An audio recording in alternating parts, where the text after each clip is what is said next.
Hi, I'm Jonathan Wild, and we are going to cover ordinary repairs, betterments, and extraordinary repairs.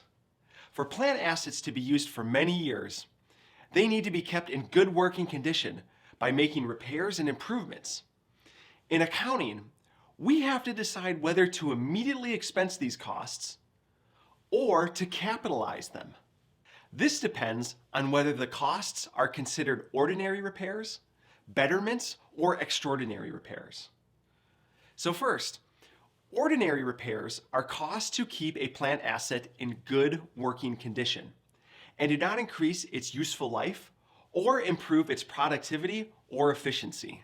Examples of ordinary repairs include changing oil and replacing small parts. To account for these costs, we expense ordinary repairs on the current period income statement. As an example, let's say a company has ordinary repair costs of $800. We record this by debiting repairs expense for $800 and crediting cash for $800.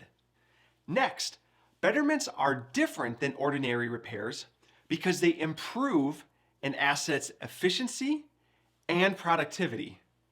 Also, because a betterment improves the asset for future periods, its cost is capitalized, meaning the cost increases the asset account. Let me show you an example. Assume a company adds a remote control system to a piece of equipment at a cost of $4,000. To record this, we debit equipment for $4,000 and credit cash for $4,000. The cost of this betterment is added to the equipment's book value and changes depreciation of the asset for future periods.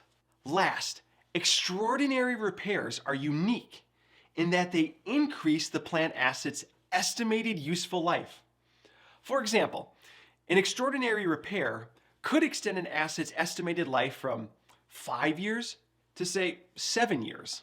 And similar to betterments, extraordinary repair costs are debited to the asset account and require revising future depreciation.